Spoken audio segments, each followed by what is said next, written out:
Okay, I think it's time to move on to the unwrap now.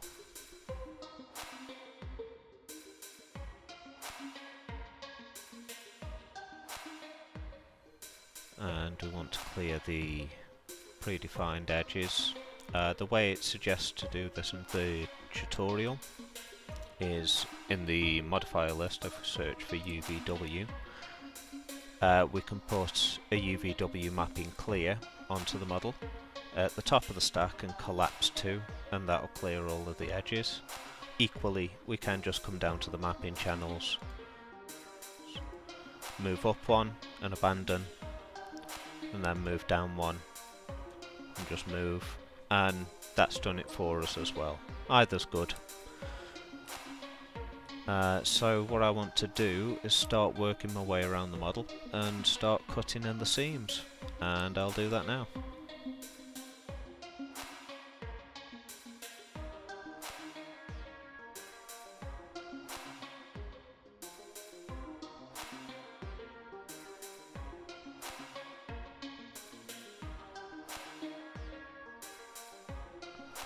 Before I go any further, I think what I'm going to do is delete this unwrap, and with the unwrap gone I'm going to just add a chamfer in on this edge around here, just to add that little bit extra detail onto the low poly, because baking will do so much, but I feel like it's necessary on this edge.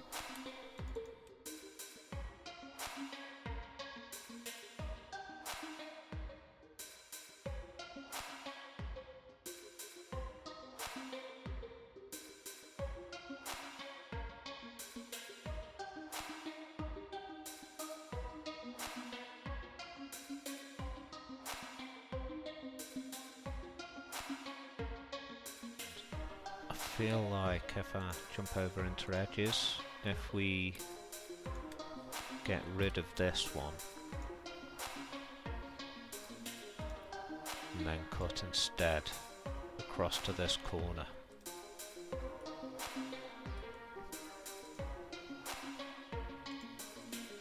I think that'll give us a better result. Okay, so now we'll jump in and do the unwrap.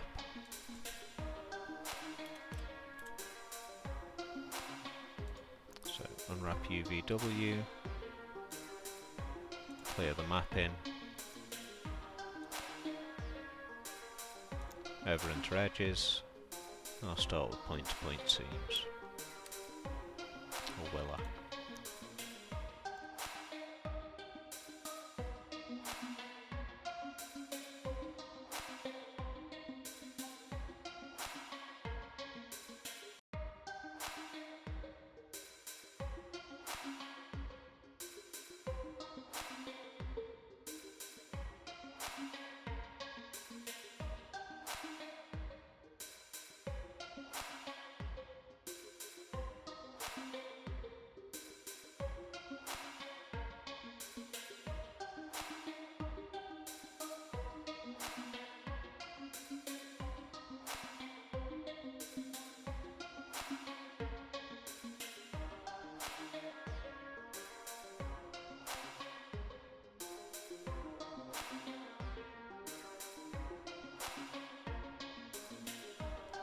Okay, so with all the seams cut into the base model of the controller, I'll switch over to the polygon tool and Control A to select everything.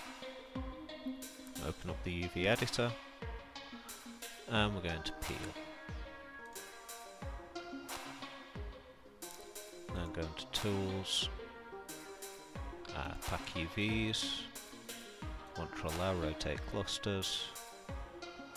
We're going to increase that padding a little bit. That's okay. It doesn't do a bad job of it.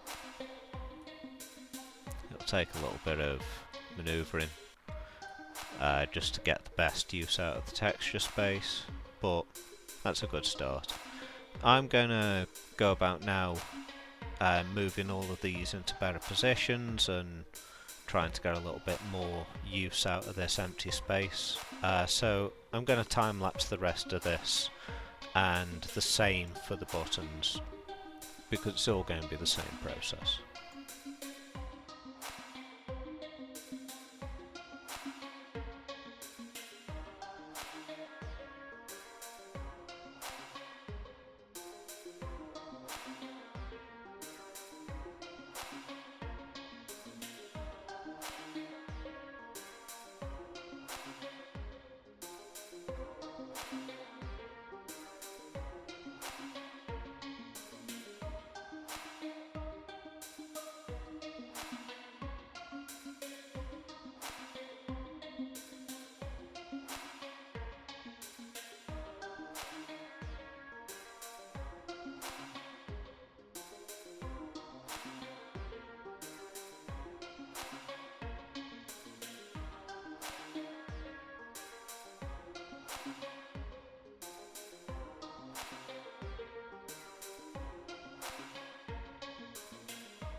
Okay, so now that we've got everything unwrapped individually, we're going to apply a unwrap UVW modifier to all of the low poly parts of the asset.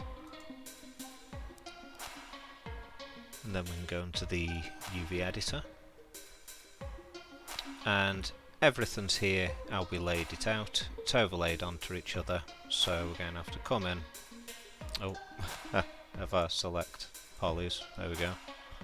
Come in and select everything, and I'm going to have to repackage that. So this might take a bit of fiddling about. I'll continue the time lapse.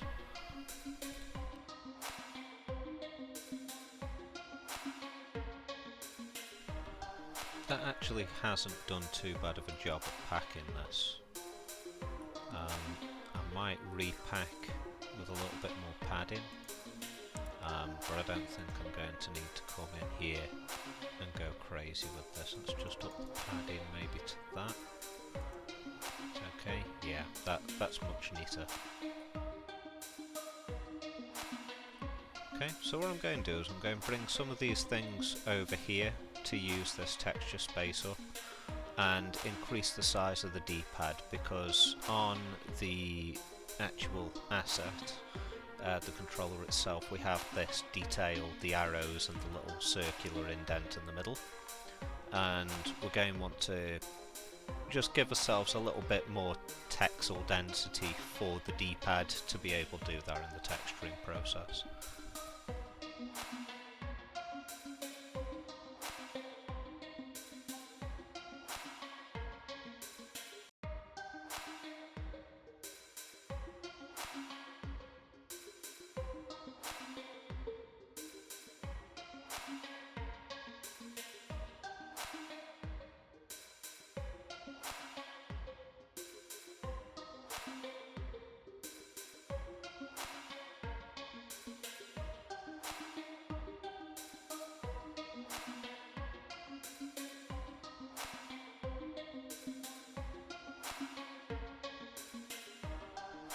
And that's the unwrap process done. So now we're going to need to look at exporting this out, ready to texture in Adobe Substance Painter. Can take all of these and export selected. So that will be the low poly version of the model. We'll save that. And to make sure smoothing groups and all these good things are turned on, hit OK. And then we can minimise those. And we want the high poly.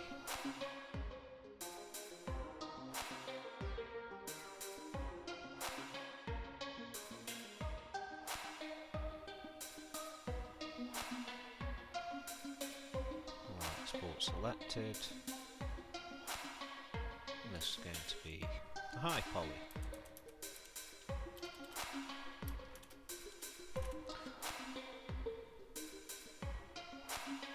Perfect.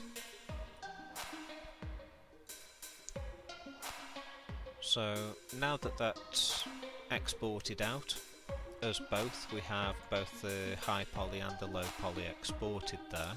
The low poly is being exported with just the one material across it, which means that we can create an ID map now using the low poly to make texturing easier.